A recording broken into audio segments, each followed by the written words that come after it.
My role this few minutes to afternoon is to moderate the session as introduced. And to do that, just a moment.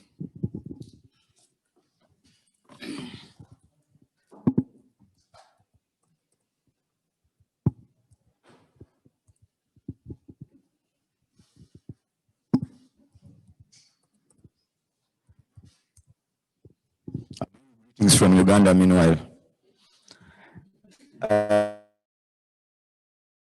So to do that, I have an able panel of about 4 experienced individuals spanning from academia, from civil society to private sector. And I'll start with Dr. John Kitui, who is the country director for Oxfam, Kenya. And Dr. John Kitui has 15 years experience in humanitarian and development sector. He's passionate about working for positive social change and has extensive experience working on complex development challenges across Africa and Southeast Asia. And is aimed at, he concentrates in improving rights to essential services as his passion and promoting social and economic justice. Ladies and gentlemen, join me to welcome Dr. John Kitui.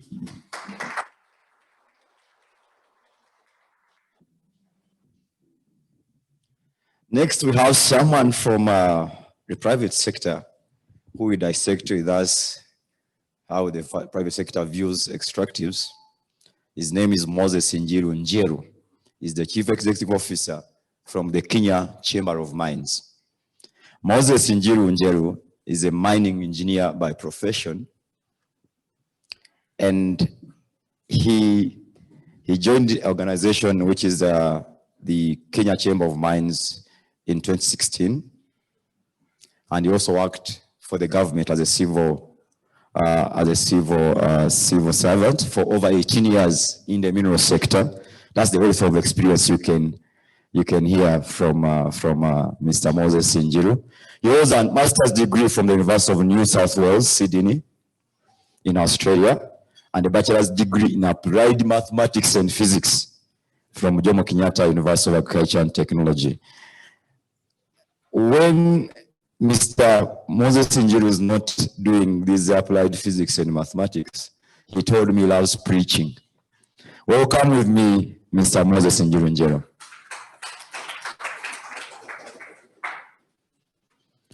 Next, we have Professor XN Iraki. He's an associate professor at the University of Nairobi School of Business. And there he coordinates the PhD program in business.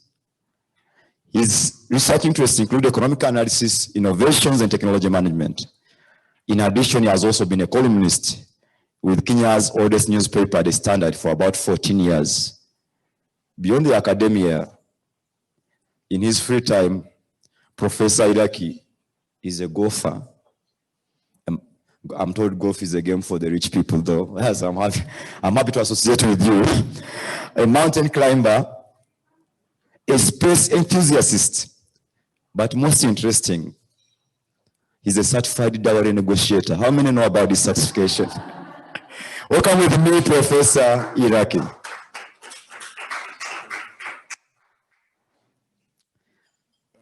Finally, in another list, is my sister from Transparency International. Her name, just a moment. Her name is Sheila Masinde. She is currently the Executive Director of Transparency International Kenya, whom we've worked with in these issues of taxation and transparency and the rest. She will give us a civil society perspective, as we shall see later on. She's passionate about communication.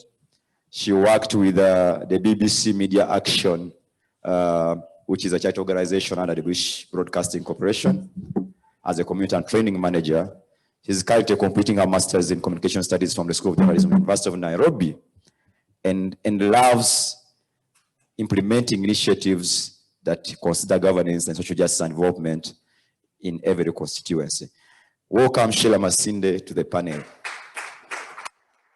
So, ladies and gentlemen, without further ado, the way we are structuring this plenary is that given the multifaceted experiences of these individuals I've introduced to you, and given that we have done the global and broader aspects of this financial flows and taxation, now we are going to the basics focused on the Kenyan extractive sector. So I would like to start with Dr. Kitui, who is going to discuss with us issues of governance in the extractive sector in Kenya, specifically looking at the ecosystem of coordination of institutions that are working towards achieving transparency, policy design in the extractives. And he will share with us his own experience working with Oxfam, which is an international NGO, in these matters, and how they have their success stories working with extractives and the different challenges working with government and other partners. Dr. Kitui, please, you're welcome to speak to us. I thank you. You may prefer to come here for purposes of our online viewers. Okay. Appreciate it.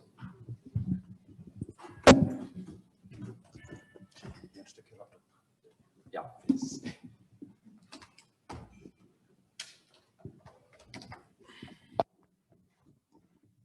Allow me to remove the mask for the sake of our colleagues online.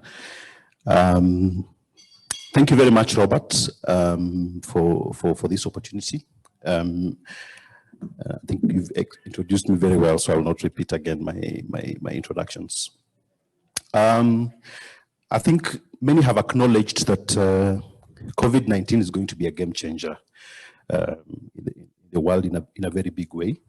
Some of the repercussions, for example, we are seeing currently is the West is already struggling with their own problems. So whether it's financing health, propping up their own companies, making sure social protection is working. And so they are refocusing resources up in the north.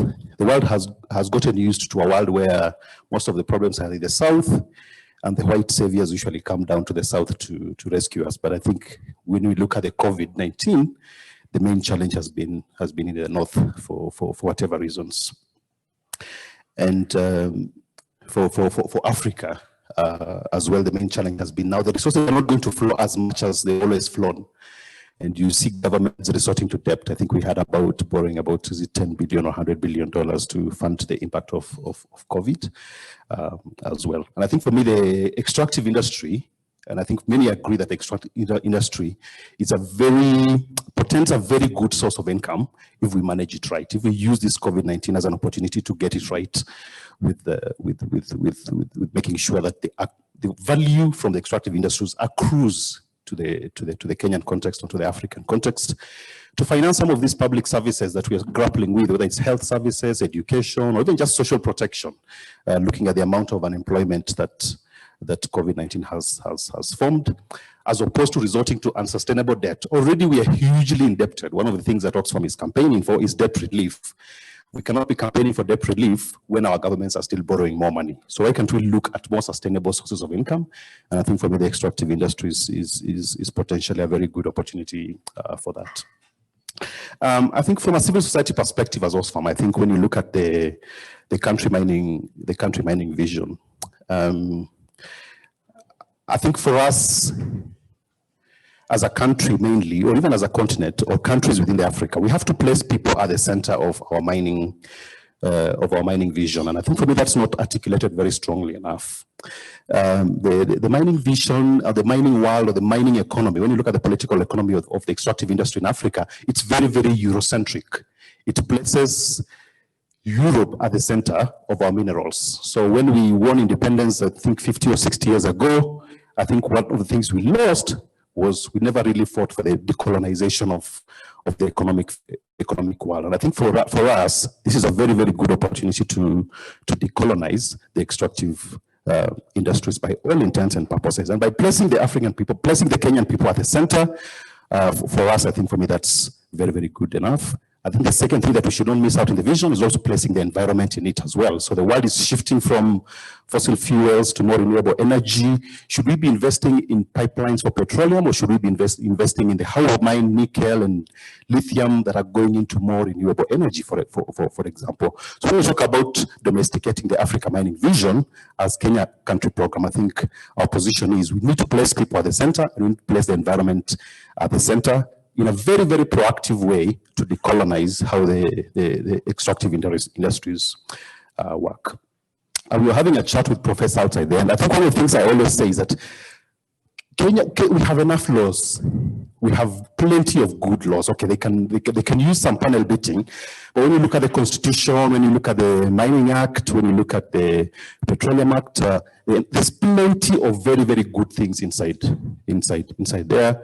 Of course, some confusion here and there in terms of duplication and inconsistencies and how they define communities, but we have enough of that. I think what we lack, and I think it's been mentioned already, is that political will. It's the spirit of all these things that we do, the spirit of the Constitution in the implementation of some of these visions, like the Kenya country mining vision.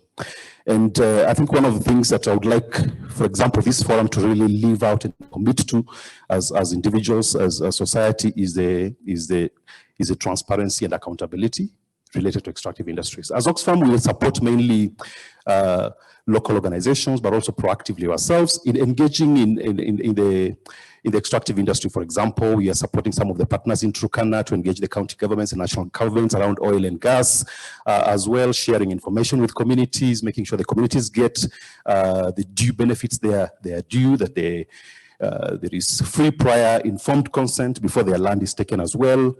It's not coerced, so they're not bribed by small tokens of a school and water somewhere else far where the land is useless and they go.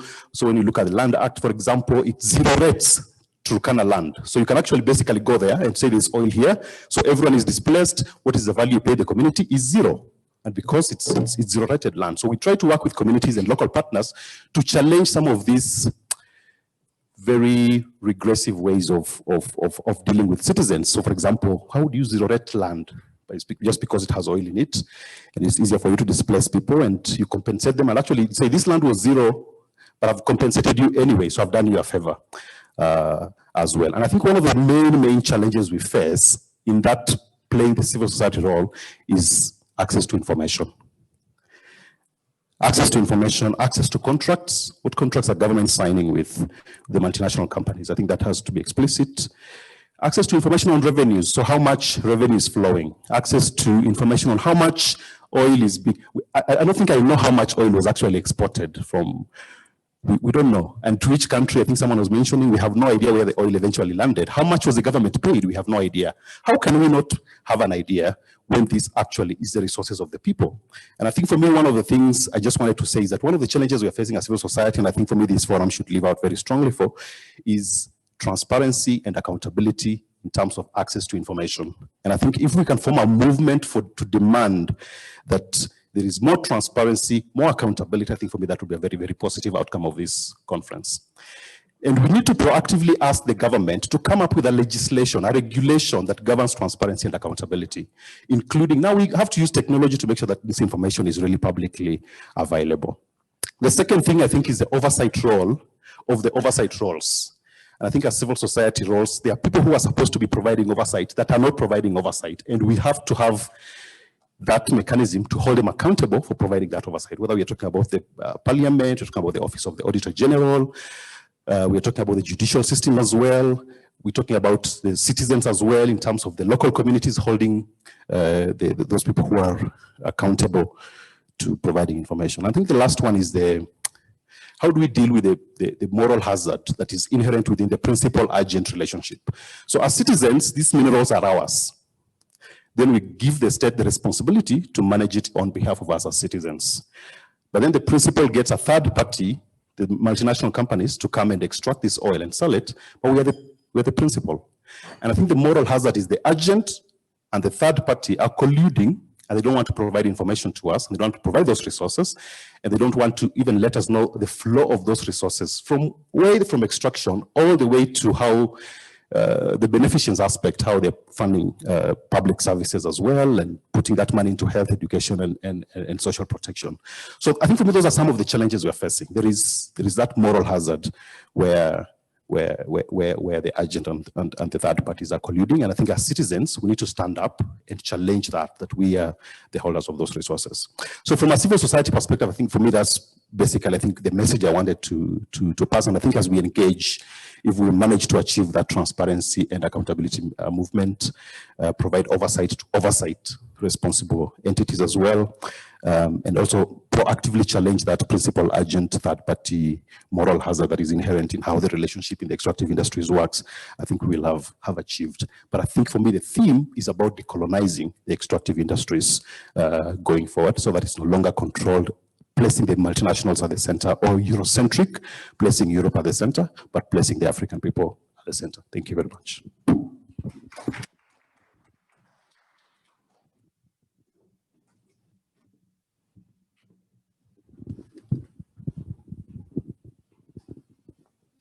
A round of applause for Dr. Kitui. I think he has set the ball rolling by telling us the challenges and way forward for civil society organizations and donors who are supporting the extractive sector. I'll get back to him in the other questions. Now, to buttress the points that the Oxfam director has raised, is my sister Shira Masinde, who comes from Transparency International. And now he'll go into the basics of the status of implementation of the African mining vision and how it has been domesticated in the Kenyan laws. And she will also discuss with us the level of transparency that can be achieved if Kenya is to fully integrate the African mining vision. I think in the African setting, it's Lesotho, which has embraced the African mining vision fully. Majority of other African states tend to have their own laws and say, before I handle my own domestic law, Africa can come later. I have my own sovereign right to protect my resources using my own laws. So to dissect that is Sheila. Meanwhile, Sheila told me that her dream destination is Brazil. We wish you luck.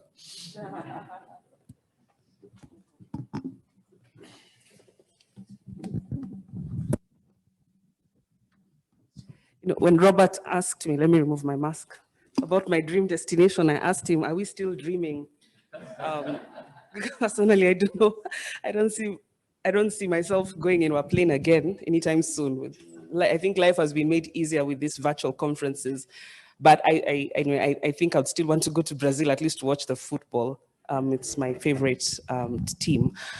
But thank you very much, Robert, TJNA, for this conference. Very, very timely. I think for us, we have been just trying to look at ways in which transparency and accountability in various sectors, and I think it's important that we're talking about the extractives today, will help us recover as a country post-COVID. I don't know, I'm told, okay, there's no post-COVID. Let's talk about new normal, because we don't know whether we're going to be able to effectively eliminate it at this point, but just to see how to live with it. But even so, even in a new normal or a post-COVID status, I think we are looking into a financial crisis, and then how then does transparency and accountability across all sectors, specifically the extractives, help us then as a country to be able to recover and just live fairly comfortably as a country, despite the financial challenges in terms of, to what extent has the AMV been integrated locally, and also just looking at that process. For us, we've been really pushing. I think we started with the EITI some time back, also because our founder of TI is also came up with the EITI initiative, and we hit a wall somewhere, but then came AMV, and we've been really trying to just look at the different mechanisms that we have to ensure that we have transparency and accountability in the mining sector. And just recently, we are currently in the process, actually right now, of trying to conclude an assessment, which we have conducted across the 5 East African countries, looking at issues around transparency and accountability in the various mining laws in Burundi, Rwanda, Tanzania, Uganda, and Kenya. So when you asked me this question, I just tried to pick out some of the issues we have picked out in our assessment, but specifically looking at Kenya and to what extent some of our laws are speaking to the principles of the AMV, particularly from an accountability and transparency lens. But I also agree with Dr. Kitui. I think we have very good laws, we have policies, and it's not just it's across all sectors. We have the great constitution. We have institutions, but I think the problem has always been now the implementation. And I think I'm going to be speaking to that primarily as we look into the issues of transparency and accountability. I think in our own assessment, we've tried to look at how, for instance, the different clusters of the AMV have been that is how our laws are speaking to some of the different clusters in the AMV, when you look at issues around mining revenues and mineral rents, which are really aimed at creating a sustainable and well-governed mining sector that effectively gathers, garners, and deploys resources. I think we found that when you look at our Mining Act of 2016, for instance, you find that there is a limit that is placed on licensing and permit tenures, which is a good thing. I think, the Mining Act, for instance, sets a maximum anticipated length of the various mining licenses and permits. For instance, if you look at section 63 of the Mining Act of 2016, you find that it sets a maximum length of a reconnaissance license of 2 years, which is non-renewable. Then you have section 83.2, which goes ahead to set a maximum limit for prospecting licenses to 3 years, renewable, which is only renewable twice. I think these are good. I think the question really, and that's one of the things now we want to really look at, to what extent have some of these provisions are being implemented to the spirit and the letter of the law. I think there's also the issue around benefit sharing criteria for the royalties received. I think that's something, again, that as a country, as public spirited Kenyans and others have really argued about the criteria for benefit sharing, and whether our county governments and also local communities living within the mining operations area are really benefiting as they should from the resources or revenues gained from mining. I think when you look at AMV Cluster 3 on the building, human and institutional capacities, whose goal is really to create a mining sector that is knowledge-driven and which also propels an internationally competitive African industrial economy. Then you look at our policy, which establishes a number of institutions to enhance institutional capacity in terms of governing the mining sector, ensuring that there's transparency, there's accountability. In terms of the revenues gained, we have the Mineral Audit Agency, the Mineral Rights Board, we have the National Mining Institute and other institutions.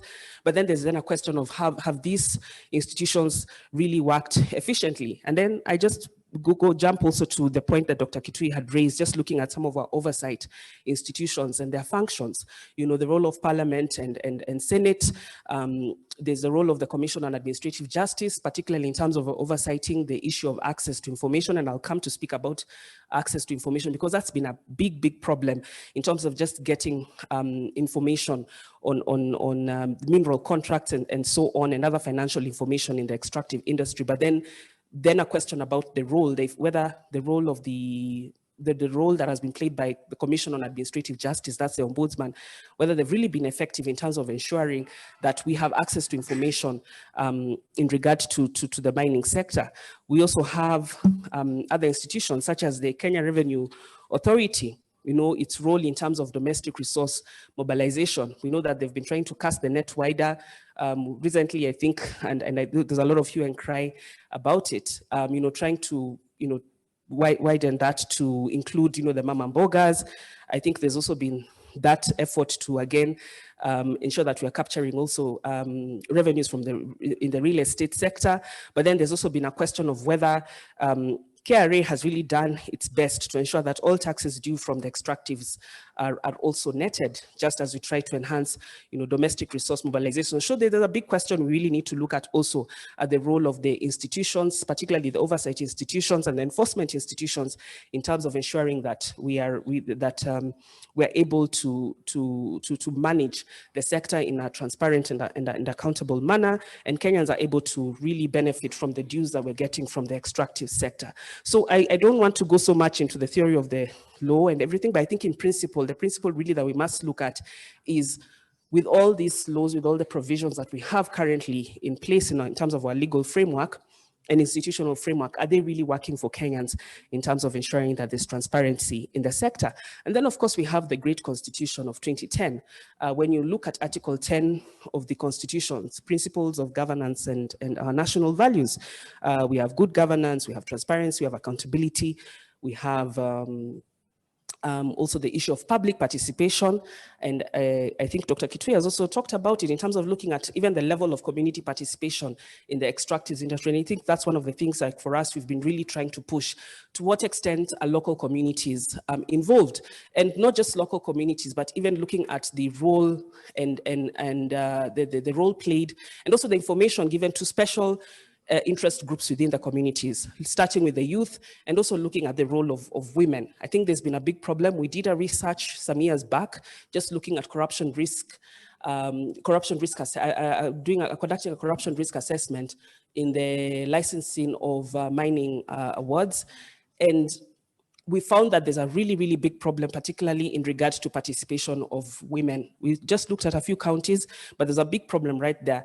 But one of the things that we found was that because of lack of information, citizens don't have access to information in regard to the mining industry. Without that information, then they're not really empowered to be able to participate in terms of local decision making and so on. So I think access to information is really one of the things that we must centrally look at to ensure that communities, Kenyans are empowered to participate in the mining sector. And when you look at the Constitution, we have Article 35, on the right to access information. I think we've had that, in terms of implementation, that has been a big problem throughout in the last 10 years. We also have the access to information law enacted in 2016. But even despite this, we still have a big problem in terms of accessing information, particularly financial information. And when you look at the mining sector, we're particularly looking at how do we ensure that we get information on in regard to royalties, so that Kenyans can really also be able to agitate for their dues in terms of what is due to the local communities. But without this information, then they are a bit crippled in terms of following through and ensuring justice and so on. So I think access to information is something that, and I hope if we have resolutions at the end of this conference, I think it's something that we must really try to deal with to ensure that we then are able to activate other rights, because you really can't activate other rights in terms of land rights and other freedoms that are enshrined in our Bill of Rights without access to information. So I think that is really principally important to deal with. I think I want to just jump into some of the recommendations that I would like to follow up on to ensure that there's greater transparency and accountability in the extractive sector. I think one of which is to just finalize the development of the country mining vision to facilitate full domestication of the AMV in Kenya, so that we're able to really capture our national aspirations and views in regard to the development role that the sector can play and must play within this country. Because right now, as we said, we're looking at a really big financial crisis. But then how do we position the mining sector to be able to help us, just hold the country together amid this crisis? So, just trying to conclude that development of the country mining vision is really, really important, so that we then are able to position the mining sector. I think the other bit is also just ensuring public participation. As I said, if you don't have public participation, if communities are not at the center of the decisions that are being made in regard to mining, then we'll really not be able to position the mining sector as we should. We need to have communities the civil society organizations and even private sector involved in the extractive sector considerably, because I think this has largely been the government's domain. But we really now must ensure that other key stakeholders are also involved in the sector. So public participation is really, really important, as enshrined in our constitution and enshrined in some of the legislations. I think there's also the other key issue that we really need to look at is how do we also deploy ICT. I think when I listened to the first panel, one of the questions I had, and which I said, let me come and raise it when I have the opportunity to speak, was just how then can we also deploy IT to ensure that there's transparency and accountability in the sector. So maybe that's another question we might also want to look at as stakeholders, particularly in terms of ensuring that there's access to information, because right now, as much as we have the open data portal, you really are not able to get key information, on fiscal terms, on the issues on information on negotiations and other payments received by the government in regard to mining. And then that becomes a big problem, because then Kenyans are not able to access this information. But how can we deploy greater use of IT to be able to ensure that there's accountability and transparency? I think the other point that goes together with the issue of public participation is just civilian oversight. How do we ensure that citizens are fully involved, civil society organizations across the value chain, looking at the entire mining sector? So that's another key question which we need to also address. I think we also need to ensure that we fully implement, as I said, we have various laws on mining, as we have in many other sectors, but then there's always that question of implementation. I'm also aware that right now we're still yet to fully develop all the regulations needed to fully implement the Mining Act of 2016. So perhaps that's something we might also want to focus on, just to ensure that we fully finalize the regulations that are required for the Mining Act of 2016. I think the other point is to ensure that the government is proactively publishing information, all information in regard to the mining sector, particularly financial information. I think it has been the practice for civil society organizations and also public spirited Kenyans to regularly put in requests for information. I don't know how successful anyone who has done that has been in terms of getting that information or just that acknowledgement that you have asked for certain information. I know on our side as TIA, one of the challenges has been that many times our letters, when we make requests to the mining ministry and other government agencies involved, is that many times you will, the letters or the requests will go unacknowledged. I always say it's like, you send someone a WhatsApp message, you can see the blue ticks, so you clearly know someone has read, but there's no response. So I think that's been the reaction or the response, I can say in quotes, that we've gotten from government.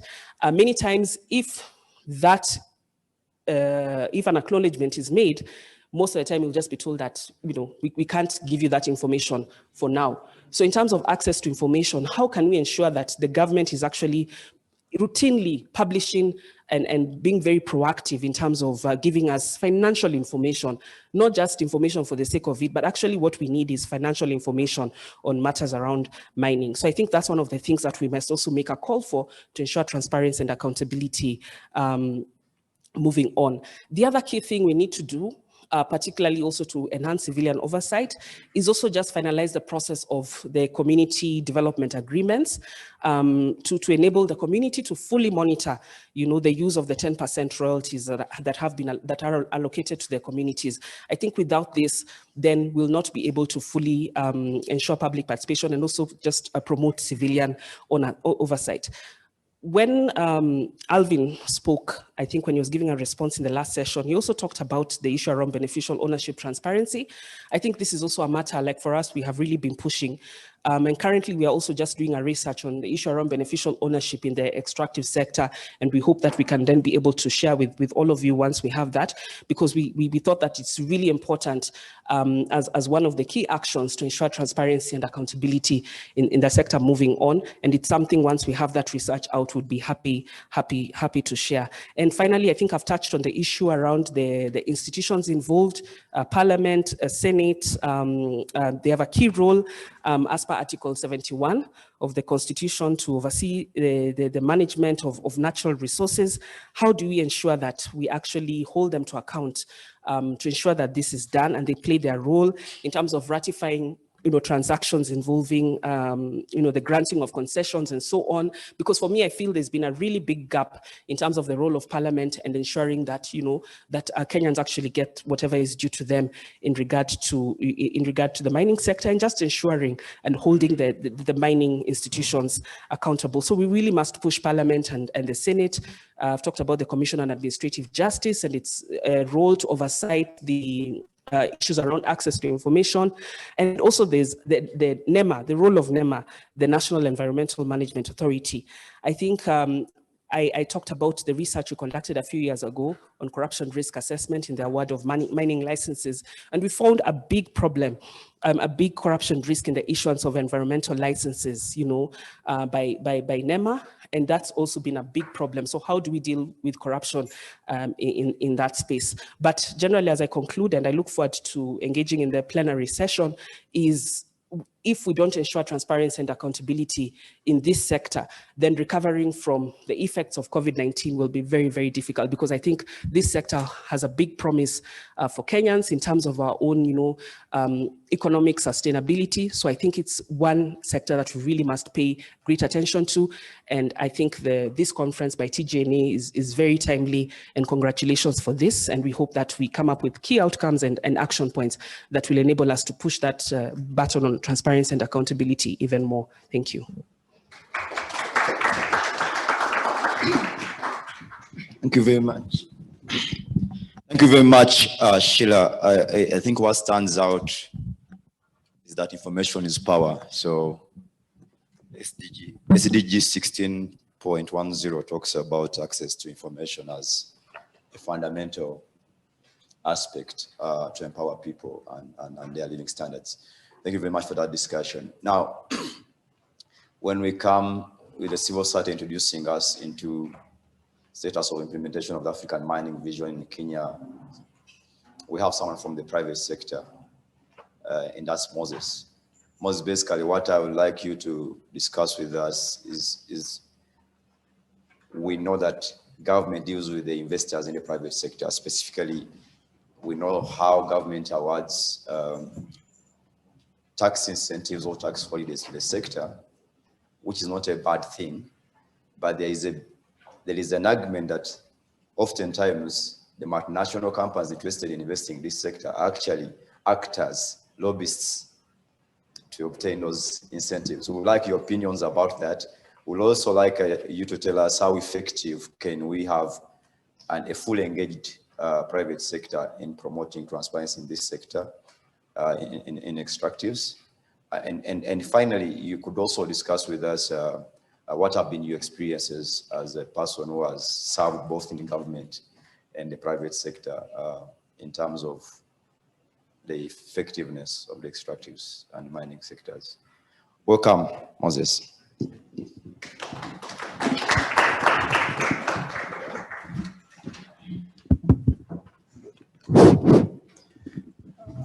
Good afternoon, everyone. I hope it's afternoon yet. Yes, it is afternoon. Yeah. So respond. Good afternoon. Good afternoon, Moses. Thank you very much. I don't need to introduce myself again, but I will discuss about the minerals and the mineral sector in Kenya. And to start me off, you realize today than ever before, we need products made from minerals for our daily use. Laptops, phones, everything, your utensils in your kitchen are all made of minerals. And at the same time, the population, the world population today is higher than it was yesterday. Maybe COVID might have interfered with that mathematics. So what does it mean? It means that we need minerals for our daily use. The demand is going up. And if the demand is going up, then we are now in a case where finance is chasing after minerals and not minerals chasing finance. There is more money looking for minerals than today than yesterday. That's very exciting. So we need to know, where are these monies flowing from and where are they flowing to? Where are these minerals and where can we get them to take them where? And I believe that is what informed the topic of illicit financial flows. I would like to sit on that path where money is flowing from to. Because naturally, everybody wants money. All of us, majority of us, wake up to look for resource. And one of the resources which is mainly hunted is money. So everyone would like to receive money, whether illicit, receipt, donation, gifts, in whichever form. So the challenge we have as a country is we want much of the money flowing in our country to be legal money. And I think that's why we are discussing the illegality. And now, us being in the mineral sector, and minerals being one of the most hunted commodities, we find ourselves at times on the right side, at the time on the wrong side, at the times, you know, all this. But where are we as a country? I'm talking of the country Kenya. One, our geology depicts that we have mineral potential. But when you look at the level of the sector development, you don't see that. There are very few companies which are doing meaningful extraction of minerals. I was discussing with the cabinet secretary recently, and I was telling him, and you can take this one to the bank, in Turkana, we have a potential of like 3 good gold mining companies. In Samburu, we have a potential of 1 chromite mining company and 1 nickel mining company. In Migori, we have a potential of like 2 medium-scale gold mining companies. In Kakamega, like 3. And even counting that, you can see what we have, the potential we have as a country. But why are we still not exploiting it? The reason is in what KCM is trying to work with government. One, our laws. Everybody is excited about the Mining Act, but when we look closely as investors, we see there inconsistencies. 2, the fiscal regimes governing this sector. When you look closely, you realize the fiscal regimes in our country are more motivating us to smuggle the minerals than to trade them in an open ground. And I will give you an example. When you say, when you buy gold from the small scale and artisanal miners, and you want to trade in that gold, you pay 2% royalty. Yet, when you are buying, the person selling to you is leaving a very small margin. You know, gold is not a commodity for trade, my friend. Gold is currency.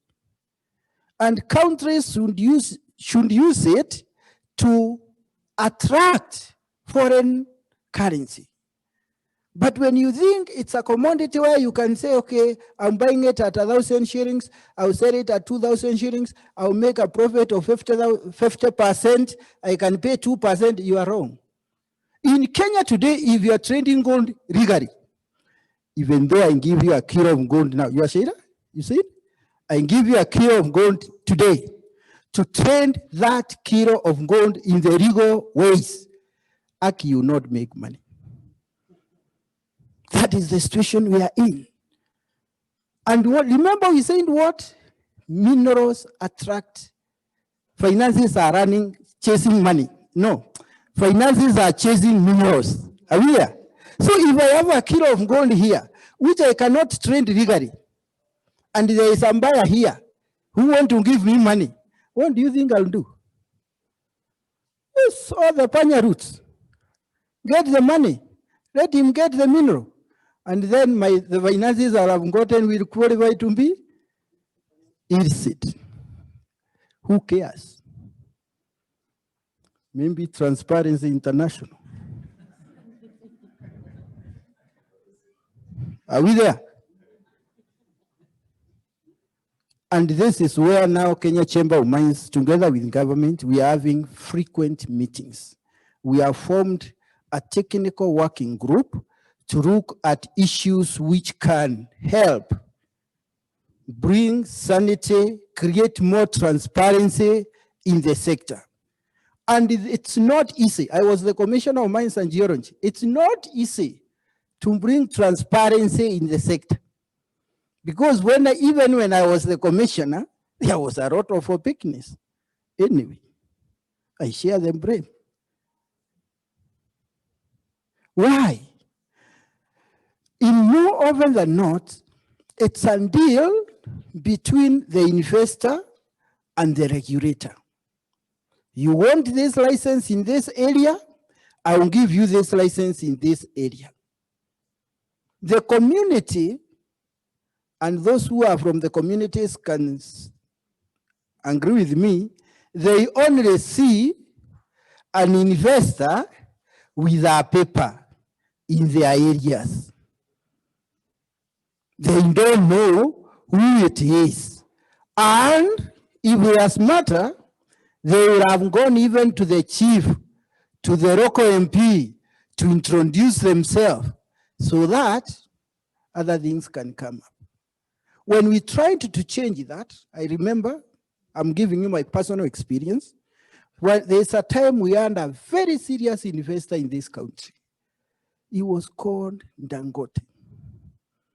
I know most of you know that time. He was hiring to develop the Kitui limestone. You are from Kitui? It's the name. It's the name. He was looking to develop the Kitui limestone. And I sat and thought, hey, this is a very serious investor. How do we introduce him to the community? Where does he start? I told his agents, I'll accompany you to the field so that I can introduce you to the community, so that you can be able to get land access. When we got there, other brokers had got wind that there is a serious investor in this country. So they went and told the guys, don't agree to give you a land.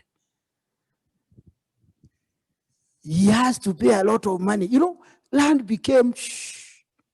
Nobody wanted to release that land. And when I landed there, one good friend of mine asked me, Moses Jeru, what are you doing here in Kitui? Where in the law does it say that government officers should go to get the consent or to assist the investor get the consent? I was beaten flat because there is no law which says that. Are we there? And now when I'm in the private sector, I'm thinking land accessibility.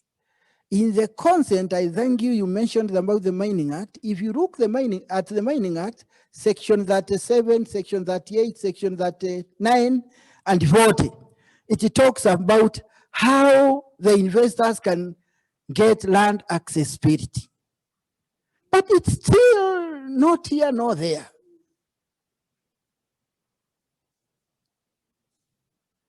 That's a big problem. Come to the licensing. There's a big issue in licensing. If you start a company now and you want to get a concession, the first thing we'll ask you is tax compliance certificate. If you are now and the tax compliance certificate is given after 1 year, where do you start? I've tried to see the pain people go to get that. It's not of this world. So where are we as Kenya Chamber of Mines? We have told the government, please, let's come sit and talk. And then our discussions are on 3 issues. 1,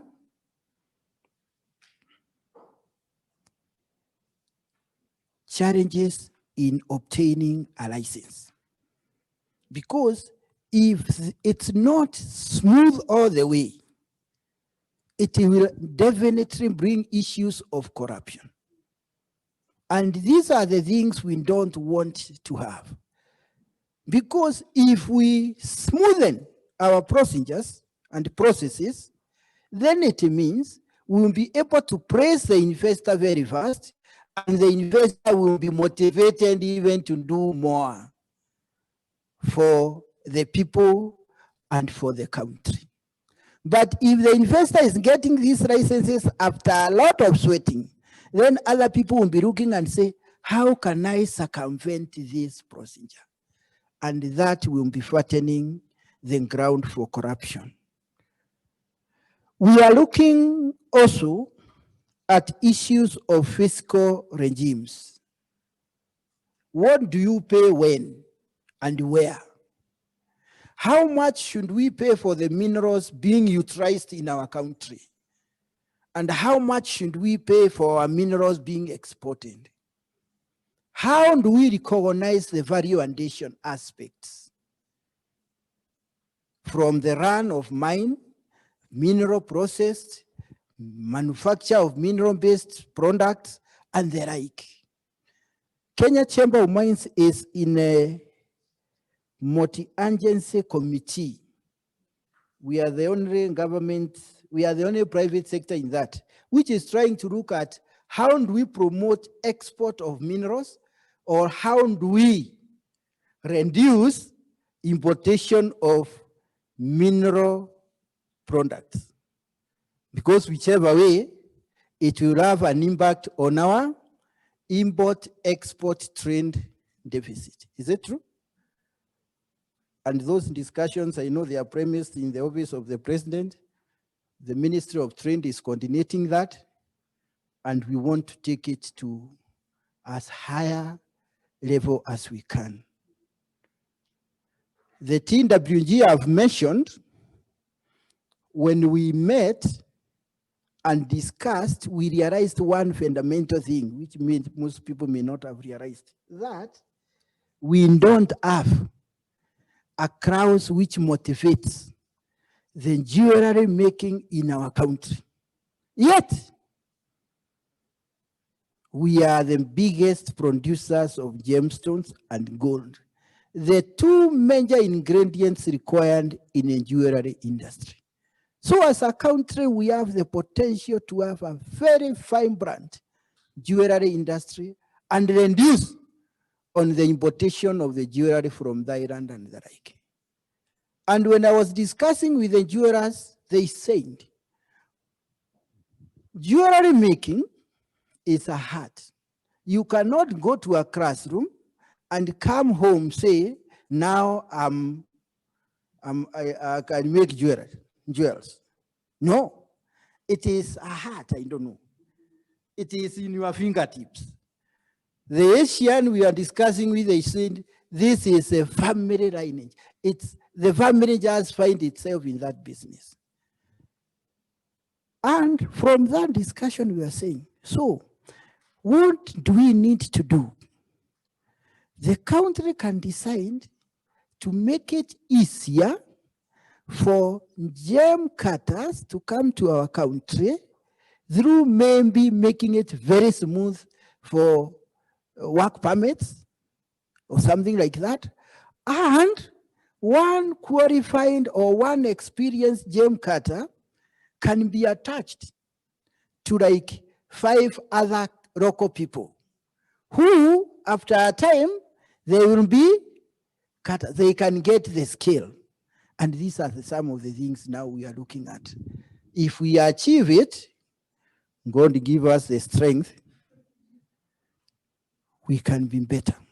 The problem is what everybody is agreeing. And there is somebody who was in the screen who said it very well, that the regulator creates the opaqueness for his own benefit. He called it corruption. So this is the range which we need to open as civil society, as private sector, as citizens of good will, so that we can place our country into the proper economic recovery path, especially with the experience we have had through COVID. COVID has taught each and everyone a lesson, especially if you are involved in international trade. Thank you very much.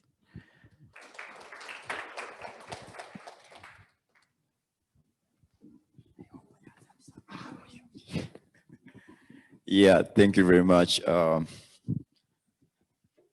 Today he has preached mining, but I know when you get him in his free time, he has time for the Bible also.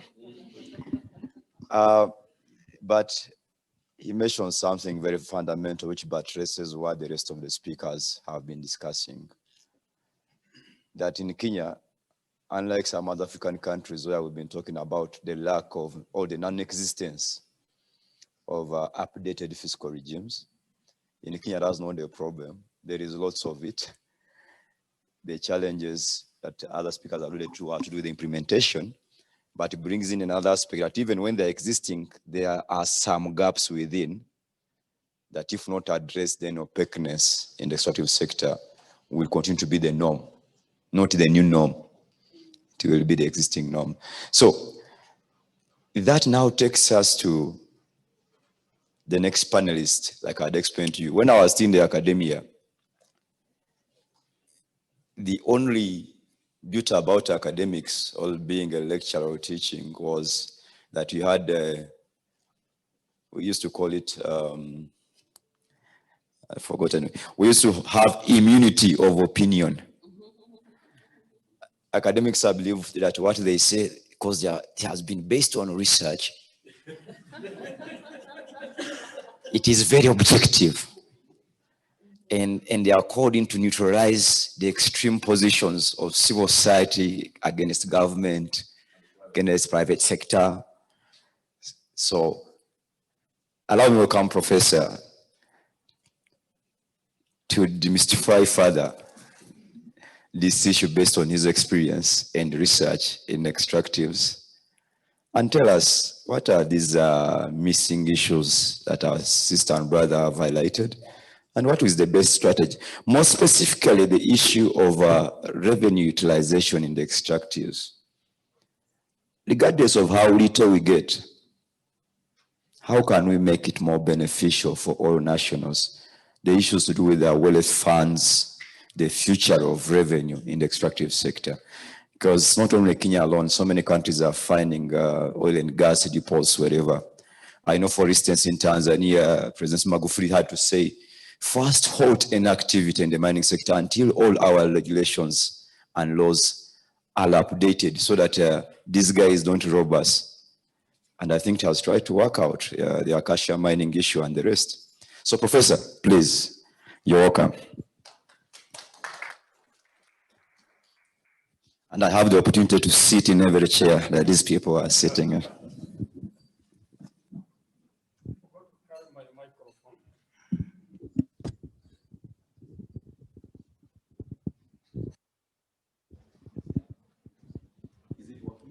I hope it's working. Good afternoon. I don't know what criteria was used to put me the last speaker, but I want to make some few comments before I go to respond to the questions given to me. The first one, Robert, is that I'm the only hustler who plays golf in this country. Number two, I was looking at the big billboard here, and one of the questions I was left wondering is, why is there no statement in Swahili? Why was Swahili neglected? You respond to that later on. Robert, I've been to Uganda, a beautiful country. I drove from Kampala up to Rwenzoris. I made two observations. The first one is that as you go to western part of Uganda, the horns of the cows become longer and women become more beautiful. I don't know whether they are correlated, but you can tell us later on. You have given me the, I'm being very objective. You have given the license to be very, very free. I like that. So I'll make some very broad comments, and then we can talk about that later on. The first one is, and Sheira and others talked about it over and over again, is as if we had met with Kitui and Sheira and talked about information scarcity. I wrote this independent of the two of your presentations, because when I went online and looked for information about extractive industry, you find very little information. I don't know how many of you get a phone bill at the end of the month, particularly from Airtel. Anybody? From Airtel or Safaricom? I don't use Safaricom often. But Airtel gives me details about my account. Who did you call? How much did it cost you? And so on. And that's the information we want from extractive industry. Who is getting a mining license? How much is he paying for it? How much money is he making? And out of that money, how much is he paying for tax? So we want that transparency. But I also must thank some people who have done some good work on making sure that information is available. I'm sure that Africa Development Bank has an extractive information center. And I'm sure that Strathmore University, which is our competitor, has a center that deals with such information. The other way to look at scarcity of information is that if I look at the academia from my third year, I have never supervised a student at any level, undergraduate, master's, or PhD, who is doing a study on extractives. People find that as dirty. They want to do something on stock exchange. It's very cool. So everybody ignores that area. So it's not just in academia, but everywhere this area has very little information. So if you go and Google extractives in Kenya, you find very little information. Number two, and this is surprising, if you open the economic survey that is published just before the budget in Kenya, you'll find the main contributors to GDP. And when I look at the latest one, I found that our mining and quarrying, I don't know where that term came from, mining and quarrying. I don't know whether anybody here owns a quarry. Why is mining equated with quarrying? They contribute about 0.7% of the GDP in 2019. So when Jero and others come here and tell us that there's a big potential in this area, there's evidence. 0.7%. In Australia, is about 10%. So when we talk about COVID, we have a low-lying fruit here that we can focus on. When we want to transform our economy, we have something that we can hang on and exploit. And I don't know why we don't talk about sand, cement, and building blocks when we talk about extraction. Because this building has blocks, there's something from the earth on this building. I don't know why you don't talk about that. We need to focus on that. Number three, when we talk about extractive industry, we see conflicts in Nigeria, in the Amazon, in Congo, and so on. And that worries most of us. Now, when we start getting oil from northern Kenya and elsewhere, are we going to get conflicts? Are we going to handle that oil or that gas the same way it was handled in other countries that have had conflicts? We need to be careful about that. And I hope the laws and regulations, the Mining Act and others, have addressed that issue. But there are good news, and somebody alluded to that. I think it was Mr. Njero. You know, Jero, you have one of the most interesting names in this country. Jero. How can you be black and white at the same time? That name needs to be patented. Those who come from that part of the country. So the good news is we are trying to slowly get away from oil. Last Saturday, I was driving on Thika Road, and I was surprised to see a Tesla driving ahead of me. That was very good news. And maybe one reason why we don't have a lot of debate about oil in Kenya is because the future is not very bright. We are going to start weaning ourselves from oil to renewables, which is good news. Number 4, I think there's a big issue here. I like this issue of justice. When you talk of extractives, is there justice, economic and legal justice? And the question I'm asking is, who makes money along the extractives supply chain? And who pays the taxes? And that is, if we can analyze the supply chain in extractives from the mines up to the products that we sell, then we can actually understand where the revenue leaks. Who pays the taxes? Who avoids the taxes? Who is overcharged and who is undercharged? And I think that's where this organization and all the people who have this conference need to talk to economists and supply chain analysts and look at all the supply chain and find out where the value is lost, where it is gained. I think none of you have mentioned about the climatic change and extractives. It's a big issue because once you come up with the big mines, if you go to Australia and Amazon, you find very big mines left open. Who fills them? It's only Baburi where I found a very good effort in rehabilitating the old mines where they were getting limestone. Are the other people doing that? As we talk today, some people have been dying because of falling into pits that were dug when roads were being constructed. So we must think about climatic change. I'm sure most of you are smiling because Trump has left power, because he was not very positive about climatic change. But if we have talked about extractives, we must talk about climatic change. Now, the heart of the matter, I'm just about to finish. We need to run from China. We cannot talk about extractives from learning about China. And I want you to look at the bottle of water next to you. All of you have a bottle of water next to you. And check somewhere on the side where it is written, bottled at source. You have seen that? But when you look at the details of where the bottling is done, you wonder, why is this source? It's very amorphous. I know most of you never looked at that bottle. Next time, be very observant. Now, what I found about China, and Africa need to run from that, is that Africa provides about 90% of the rare earth metals. Some of the most strategic minerals in the world, the rare earth metals.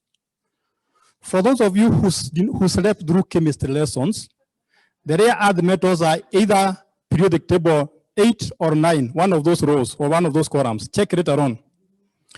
I wasn't a fan of chemistry myself. In fact, up to this day, I've never seen the difference between chemistry and witchcraft. I see them very close. So what has China done? China has done exactly what we have not done in Africa. You see a lot of electronic companies going to manufacture computer screens, even Apple, if you have an Apple, where is it manufactured? In China. Because they have the raw materials, the minerals. Why can't we do that in Africa? Why can't we have these big companies come and add value to those minerals instead of exporting them as low? And China has given us a very good example that we can follow. COVID-19, I think I've said that earlier. COVID-19 has disrupted our economies. And it's the high time we exploited what we have. We transformed our economy with what we have. And I've said earlier, that could be our extractives. African mining vision and the Kenya mining vision, if you look at them, they are all earth-bound. And this is where Africa is lagging behind. We are always thinking about the earth. You may not like Trump, but I like him for one reason. He has gone beyond the earth. He even came up with America's Space Command. Why? Because he knows the future lies in space. Last month, we discovered there is some water on the moon. That means there must be some minerals on the moon. Why can't we start focusing there? Somebody said the minerals on Earth are finite. So the next stage or the next place we are going to get our minerals from are the moon and the asteroids. So does African mining vision and Kenyan mining vision talk about space or just about the earth? We need not to be always followers. We need to follow others. We don't need to follow others. We can be the leaders. Now let's also remember that when we think about extractives, we need to think long term. That's our other problem. We need to think long term. I was talking to Tom Green sitting at the back there from UK. And I asked him, UK got a lot of oil in 1970s. Norway got a lot of oil from the same place in 1970s. But the two countries are very different today. Britain squandered all her oil. Norway came up with a sovereign fund, which is so much that they want to split it into 3 to manage it and to reduce the risks. So is Kenya going to become UK in future, or is Kenya going to become Norway in future? I know there was a sovereign wealth bill. I hope it has been actualized, it has been discussed, and made fit for the next generation. I looked at BBI today. If you have looked at BBI, the word extractive appears only once. You did that? So we need to think long term if we have to think about extractives and make the best out of them. Finally, and almost finally, we need to think about the communities where these extractives are found. Some of you were told when we were younger that somebody called, what was his name? Clough. He discovered Mount Kenya. You remember? Those Dr. Clough, those guys who are out there had no eyes. We are doing the same with the minerals. When we go looking for minerals in certain community land, why do we disregard the people who live there? They have as much right to that land as any investor or any explorer. And as long as we don't consider the rights of those people, there will never be justice. And that must come clear in a discussion like this one, in the laws, in regulations. Luckily in this country, we have a very diversified economy compared to Nigeria or other oil-producing countries, and that's a big blessing. So because of that diversified economy, we can have the luxury of thinking about extractives in a deeper perspective. We are not that desperate for money. So when people think about extractives in future, let's come up with rules and regulations that are watertight, that think about the next generation, not just about us. The reason why we have been suffering in this country, and in Africa in general, is because we don't know how to negotiate. Why are we complaining about people taking our mineral resources? Where were we when we were coming up with those treaties and those negotiations? Why didn't we negotiate to our advantage? We need to learn how to negotiate. And you can only negotiate if you have the information, if you have the data. But who owns the data we use for negotiation? The multinational corporations, the World Bank and others. So why can't we collect our own data so that we use it for negotiation? Finally, if we have to make very good progress in extractives, we must focus on the people who matter. Some people in Kenya call them the hustlers. I am told that term is not supposed to be used, but I am using it in light context. The people who matter in this country are the hustlers because they are the majority. They are the people who need their economic status to be upgraded, not the elites like you and me. We cannot forget the regulators.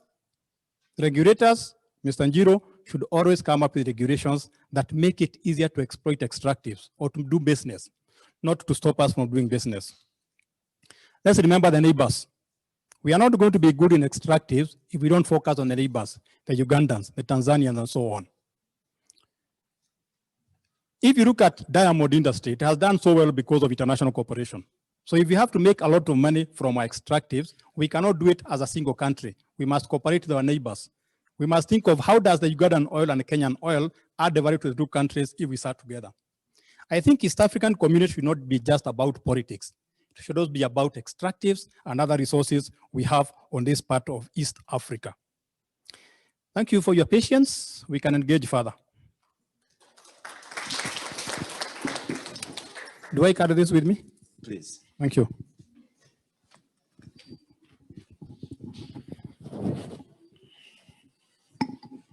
Why wouldn't I be proud to sit in his chair? I'm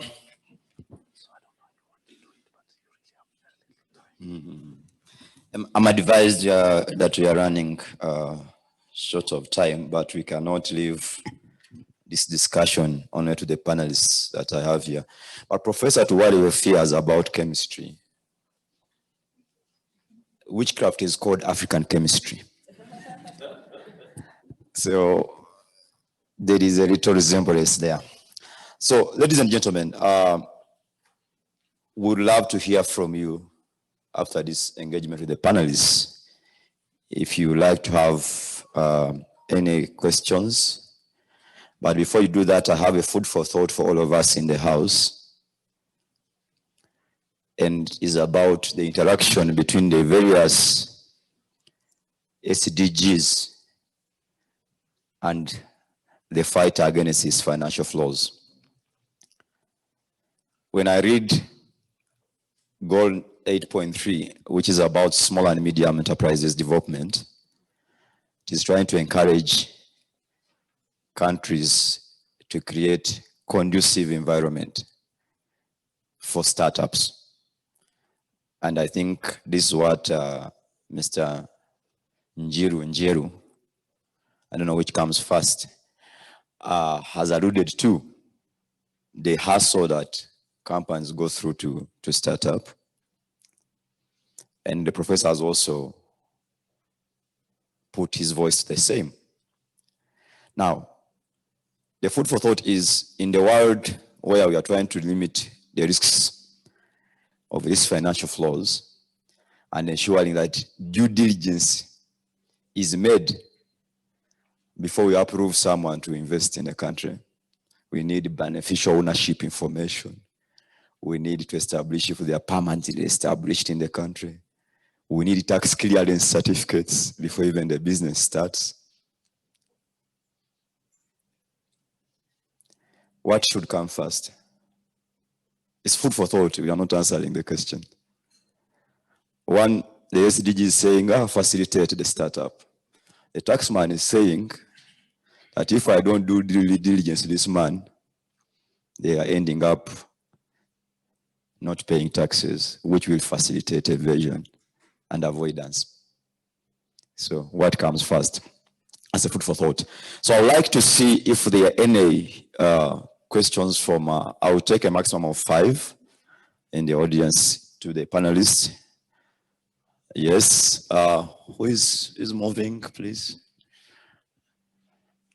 Yeah, so I see there are more men than, okay, let's start with the lady over here.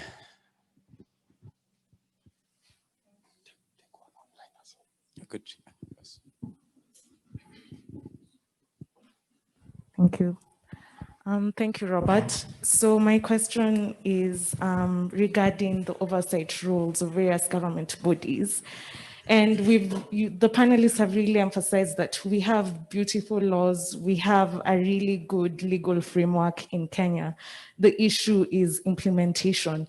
So my question is particularly on Article 71, because it's really struck me the importance of Article 71.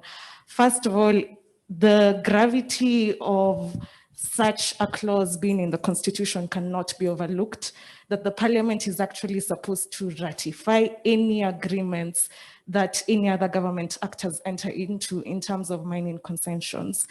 And I've actually been following up on that particular provision. In 2016, they came up with an act, but up to today, nothing has been done in that respect. There's been absolutely no ratification by the Parliament that has been undertaken. It's almost like the Parliament is a toothless dog.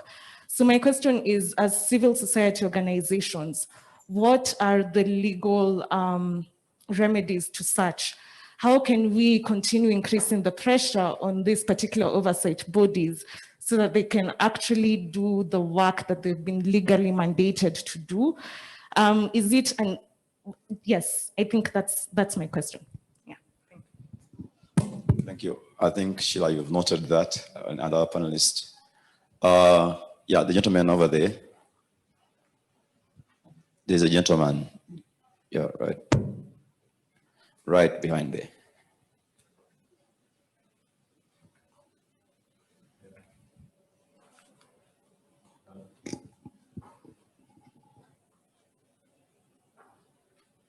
Thank you. My name is Julius Okoth. My question goes to Sheila.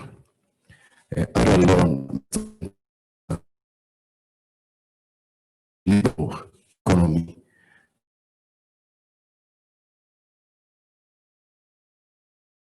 Make prices of minerals the way market decides. On the issue of right to information, as an owner, because myself I'm a community organizer, we have been requesting for information so many times, especially to these multinational organizations. And when we go to ask for those information, they always critique us by telling us that we don't have a right to ask for information from a private entity. And these multinationals are doing something that's public goods. What do we do with this? Because these multinational companies are private entities. Do we have a right to ask to request information from them? Thank you. One lady here and the other gentleman, and then we stop at that for a moment, please. For purposes of gender.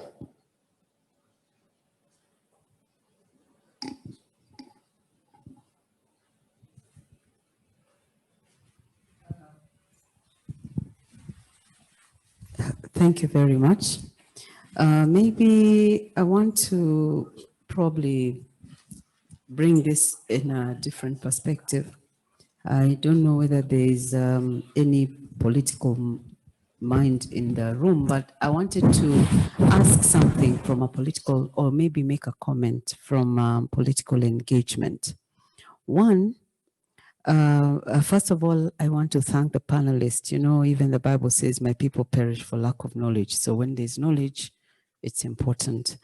Now, one of the things that for me, I wanted to know is in terms of policies and regulations, all the four panelists have actually, brought out that that is not lacking.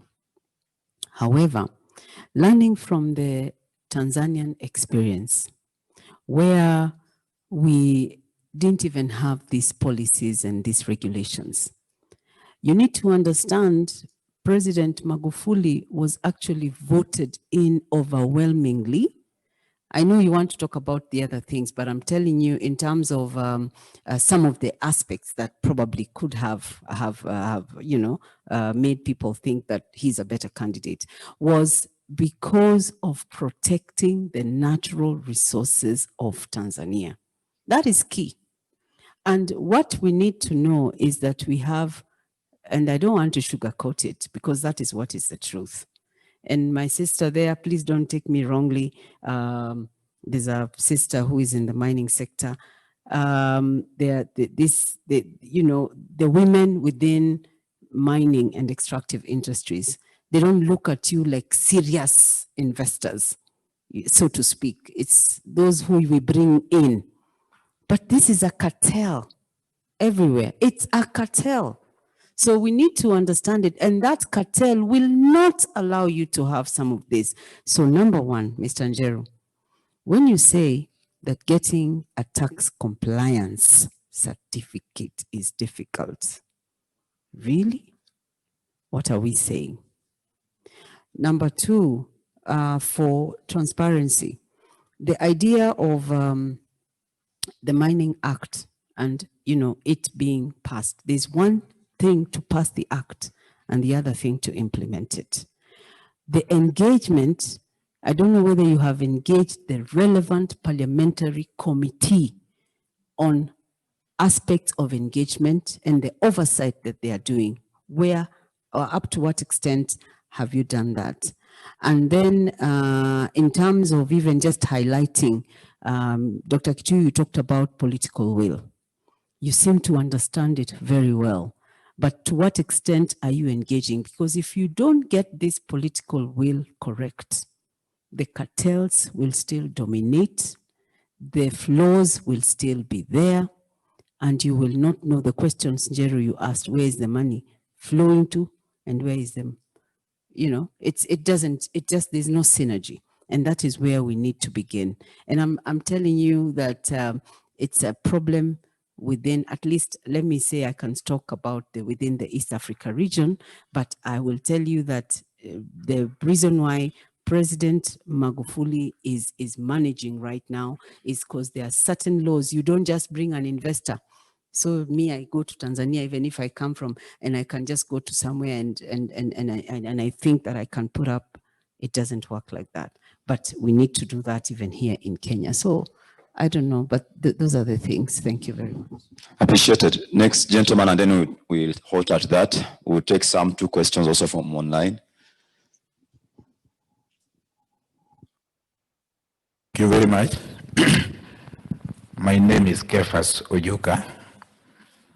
Kefas Ojuka is here on behalf of Migori County Miners Association, that is MECMA. I think in the house, I'm the only miner who mines gold. So apology if you are mining it somewhere. I had like 2 questions, but one has been actually taken by my sister. I don't know whether we have a national government representative in the house, especially from the mining ministry. But if not, this question will go straight to the panelist. And I will definitely support my question. How long does the implementation take in Kenya, especially in the mining ministry? Why am I asking this question? When we had the 2007 disputed election, the prime minister position was actually implemented in like 2 hours. We have 5 years down the line, and the Mining Act is yet to be implemented.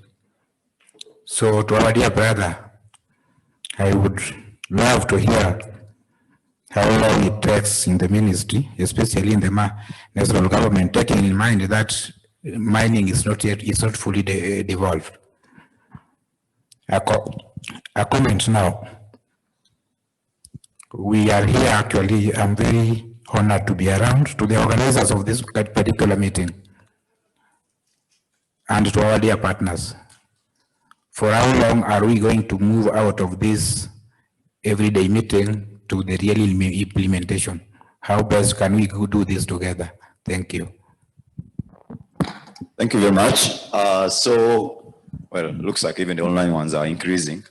But there is this one from Sherifa Dinala that you have mentioned the anomalies found in issuance of mining certificates, but also the issue of women participation as a country. Sorry, women participation. As a country, how are you dealing with these issues? I believe these issues are not only faced in Kenya, but in Africa as a whole, and we might learn from your interventions. I think this one is seeking country experiences elsewhere on how they are integrating women participation in the mining and extractive sector. The next one is the Kenyan Revenue Authority well equipped and with the relevant capacity to effectively raise revenues from the mining sector? I think a lot of resources are lost in the sector for failure to effectively collect this revenue. So this one is creating the capacity of the Kenya Revenue Authority. I'm not sure if we have a representative from KRA to answer this. Finally, what is the framework available to ensure, monitor the use of royalties in Kenya? Since the Mining Act was passed in 2016, the CDA regulations were gazetted this year. And how do we ensure that the royalties paid in the period between 2016 to 2020 are effectively utilized for the intended purpose, considering the law does not apply retrospectively? I think this question responds to the precurrent speaker was saying about how long it takes. So over to the panelists. I don't know which order I would prefer, but I would start with Moses, I think, to answer some of the questions. Thank you very much. The questions are really varied. And I'll start with the first question, which was asked by the lady there. On ratification of agreements. The Constitution talks of there is need to ratify mineral-related agreements. But when you come to the Mining Act, you realize there is a threshold. The ratification is only foreign for investment which attract a capital investment of over 500 million US dollars, yes. And yeah, there's, I don't remember which session, which section of the law. And I was the commissioner when that thing was being put. The motivation of that was to put it just above what base titanium and invested. The capital investment for base titanium was 350 million US dollars. So even for base, it cannot go to parliament for that ratification. Then that crowds under counter impact when we come to thinking of local equity participation because we wanted the Kenyans to be able to participate in this mining project through buying shares. Then we asked, what should be the threshold? Kenya Chamber of Mines, we say, no, you cannot bring the threshold from 500, already you have set an example, 500,000 US dollars, 500 billion US dollars.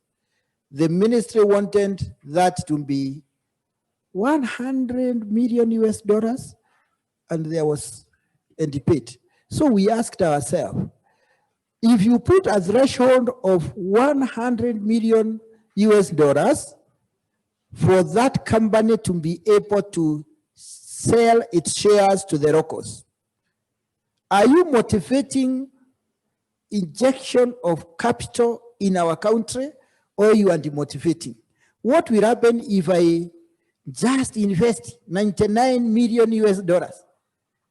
I'm not on the threshold, and what 99 million US dollars can do, I believe it can also relatively be done with $1 million US dollars. And how will you know? So these are the complications. And that's why you realize up to now, we have not had any ratification on a mineral related agreement going to Parliament. Above all, we have not made any major discovery on our minerals, save for that which was made by Acacia gold mining. And then deposit, again, they said it's so small, they may not develop it. So right now, that deposit is being transferred to another investor called Santa Gold, for those who are aware, which I believe will not invest more than 500 million US dollars, meaning we'll have a mining project starting in Kakamega without it going for ratification at Parliament. I hope I'm explaining that well. Eh? Yes. The information. The question number 2 was information on mineral prices. My friend, that is the biggest elephant in Kenya. Last week, I called the director of mines. I wanted to get the mineral statistics. I was told, CEO, you cannot get this, you have to write a letter. And I remember, you know, when Zaira talked of writing a letter, I laughed. Because those letters will never be answered. I've written several. So next week, I'm meeting with the PS to ask him, why can't this be given freely? Because somebody wanted for a court case. Somebody want to support a court case using the statistics from government. So why is it becoming a problem? I will not bother with that guy again. I will now deal with the PS or the CS to get that. And as we push, we might get somewhere. They might, I'm looking at a situation where somebody will sit and say, we have to open up. And I think that's where Transparency International you are coming in. Because you realize the sector is really closed. We want it to open. I'm with you on that. Count me as your partner. Question number 4. Number 5, the online question. The issuance of mining certificates. Here we call them mining permits or licenses. There is a lot of challenge. And I believe that's where KEVA is coming from. KEVA is supposed to be a small-scale miner who is supposed to have a mineral permit. But from the time that profession was provided for in the Mining Act, he is still an illegal miner. I'm shouting you as an illegal miner. So the finances you get are illicit. These are some of the problems we have, and we are pushing. That's why one of our agenda we are discussing with technical working group, which was again not easy to form. For the government to accept, oh, let's form this technical working group. Let it have its first and second meeting. It was not easy. We started the push in 2018. 2019, we wrote something in the papers, the moratorium was issued. Many things are happening. Maybe some things may not be of this, but it's also important to know some of the challenges we are also facing. The KRA and the royalty payments. When this law, Section 183, came up, the ministry was thinking of starting a royalty fund. Discussions with Treasury looked, and Treasury said, you cannot, what is the cost of administering the fund? Saying, you fund, the fund managers, you might use all the money and we are left with nothing to share. Why don't we go through the CARA? CARA is the County Act Revenue, there's CARA, C-A-R-A. Who knows those abbreviations?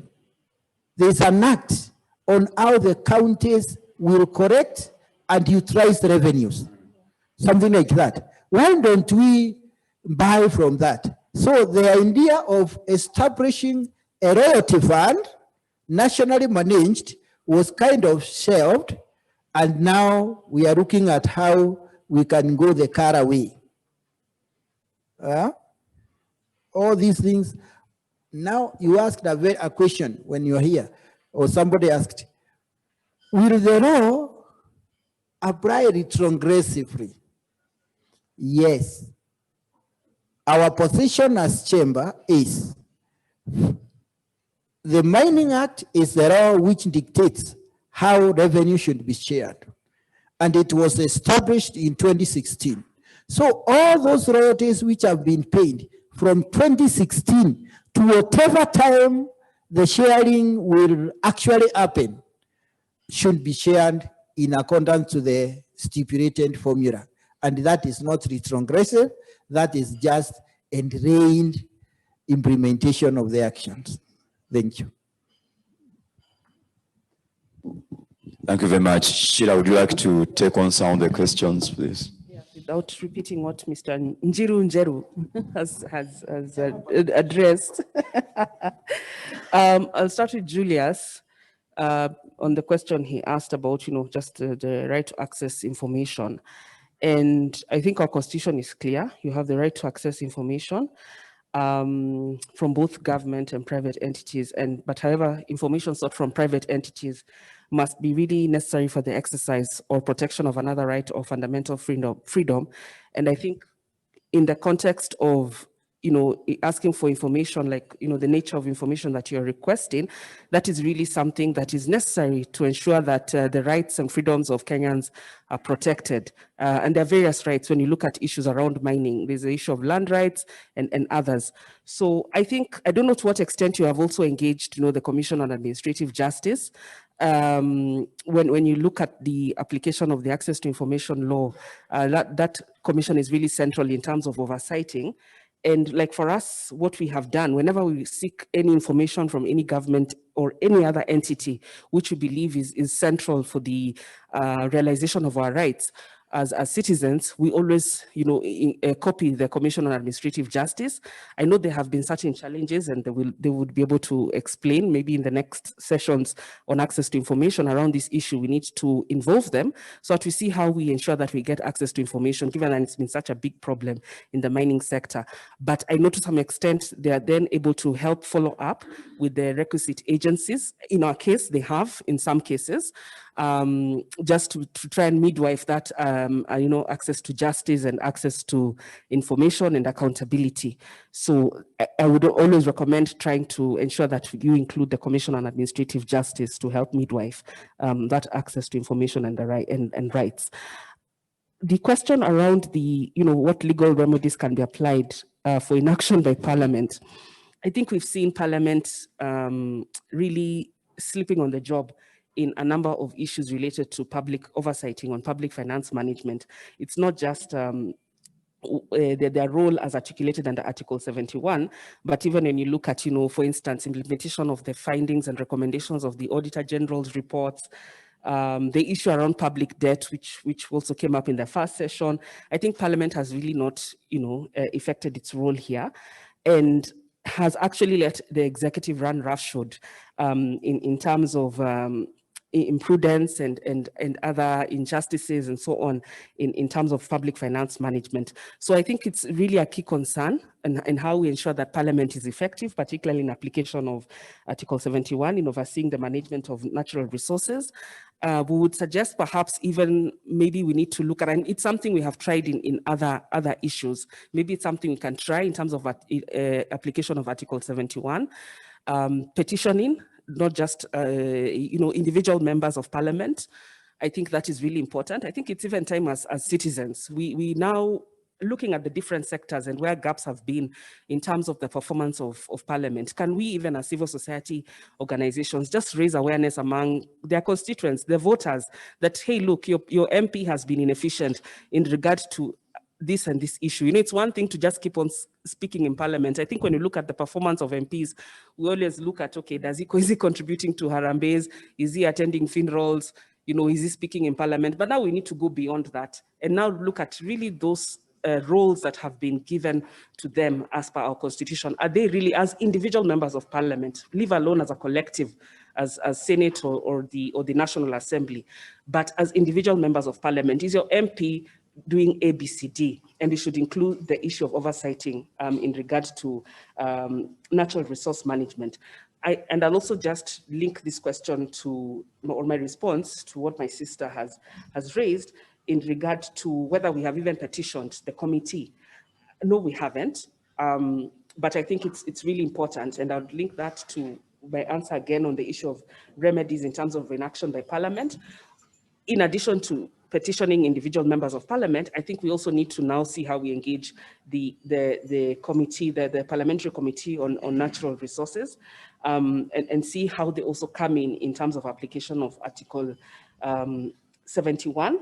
I know we can also talk about public interest litigation, but normally we would say that this would be the last course of action when we've exhausted all other mechanisms, because it's something that can be quite costly. It also takes a lot of time. And again, for the ordinary citizen, when you talk about in the context of access to justice, not all citizens are able to go to court to push for action by authorities or individuals or duty bearers that we have tasked to perform certain roles as per our constitution. But it's still something, a vehicle that we can also use to ensure that our duty bearers, our parliamentarians, are held to account for acts of commission or omission. Thank you.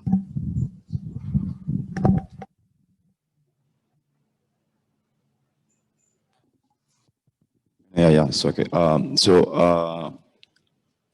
Kitu, you'd like to have some comments on the issues raised here, and then financial professor. Thank you. Very, very briefly, and I think I'm going to make 2 points that I think cut across some of the questions without repeating what some of my colleagues have said. The system is working as it's designed to work. So all these things we see as challenges or as problems to be fixed is actually the system working as it's supposed to work. The rent seeking, the corruption, the illicit finance, it's designed to work like that. Information management, so why is Julius having difficulty getting access to information? It's designed to make sure that you don't get access to that information for rent-seeking purposes. Why do licenses take very long? Why do certificate of tax compliance take long? Is the rent-seeking. People just want to corruption as well, and they benefit from that. Why do private companies can't give you information? Because they're engaging in illicit financial flows.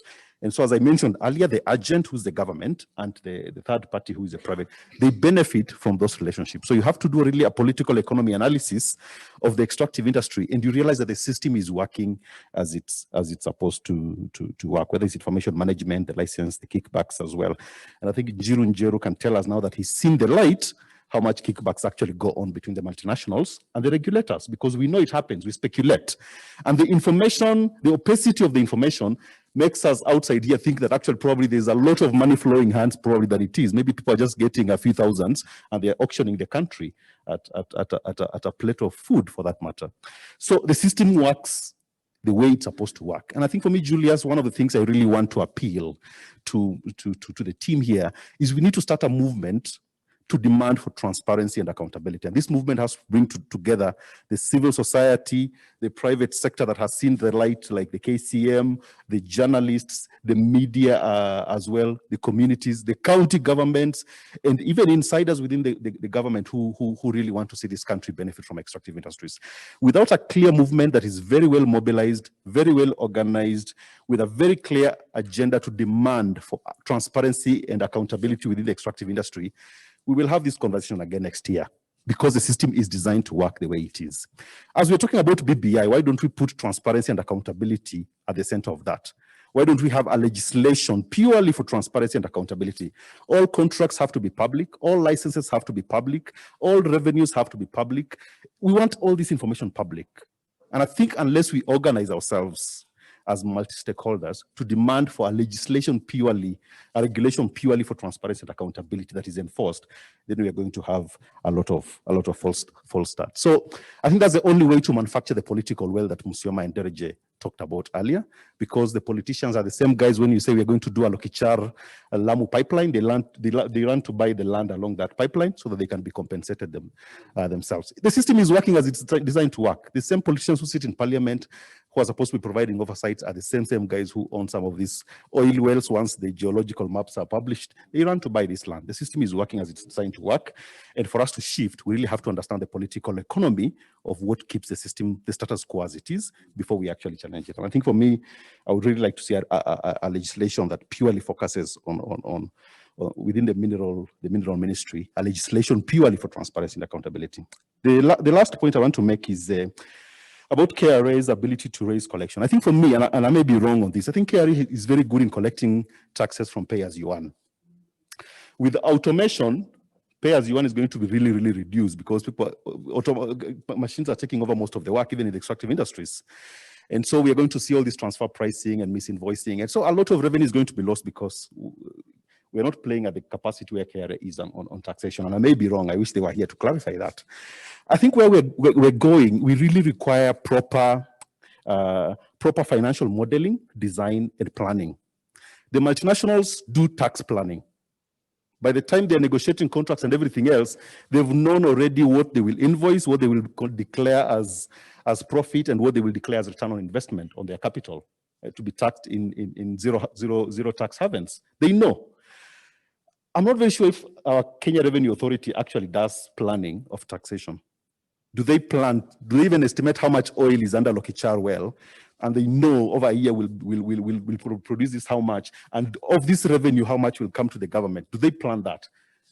I think for me, without a proper financial modeling, without proper design and planning, we may end up talking so much, and I think we'll end up with the same problems that we are facing. And so do we have the skills in this country? Are our universities producing the skills we require to do some of this financial modeling? Are economists being trained on extractive industries? Can they help our Kenya Revenue Authority to shift from just chasing pay-as-you-earn to actually focusing on good financial modeling? So I think I'll stop at those 2 points. Thank you. Thank you very much. Finally, Professor, you could give your views as we close. It's always good to be the last, because people say everything on your behalf, but you don't need to have to pay any royalties. I think the issue of information is very important. And this is why I believe it is everybody, every panelist, every person in the audience is talking about information, because what I've discovered is the people who have the information, rarely use it. That's why it should be publicized. And I want to give you a good example. I've been looking for a very simple data. At what age do Kenyans marry?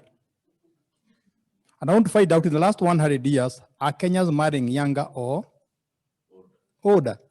Now you go to the registrar of marriages, you are told there's no data. So the data is there, but the person is not using it. But if that data was publicized, we would make use of it. So we have this incidence or this bizarre situation where I'm able to get data about Kenya from other countries than here. I don't know how many of you have visited the website for CIA. CIA? You get so much information about Kenya that you can't believe.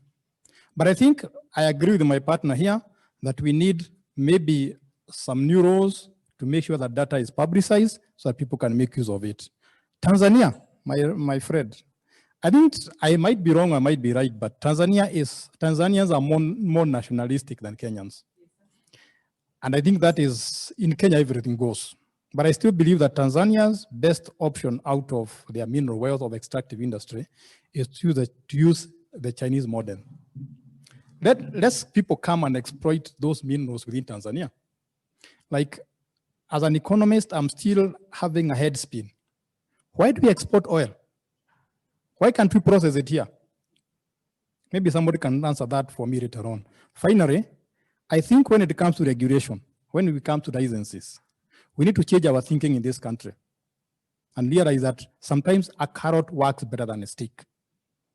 The philosophy in this country is that people must be punished to do something. You must be charged 20,000 to wear a mask. And you'll be surprised that Kenyans would work better if they were given carrots. And I'm going to give you a good example. I'm not boasting, I'm just informing you. One time in Florida, I was stopped by a policeman. I was doing 160 kilometers per hour. That is a dead speed. And the policeman stopped me and asked me, "Where are you going?" I told him, "I'm going to Miami." And the first thing he told me is, "You'll not get there." I asked him, "Why, sir?" "You'll be dead." Then he told me, "Sir, can you please slow down?" I slowed down. He never gave me a ticket. When I reached my destination, another policeman stopped me and asked me, "You are stopped in such a place by a policeman." "Yes, sir. We noticed that you did not drive. You did not drive fast." And I asked him, "Why are you guys so interested in my driving?" He told me, "You know why we didn't give you a ticket? Because we realized this is your first time to be in Florida. And the reading industry in Florida is tourism. So we want you to come back." And I guarantee you every summer I went there. In another state called Louisiana, I was speeding at not 160, 100 kilometers per hour. The policeman stopped me. That was my second month to be there. I was given a ticket of $216, converting to Kenyan shillings. Today, if I'm passing through those states, even if it gets dark in Louisiana, itapita nienda pahali pengine. And I think that's the thinking we need to bring in this country. Whether it is in primary school, whether it is in high school, whether it is in the workplace, let's think about incentives. What incentives can we give people to change their habit, to invest, and to do everything else? This habit of thinking like high school prefects in the olden days, that people must be punished, people must be kneel on the ground, is very progressive. Thank you.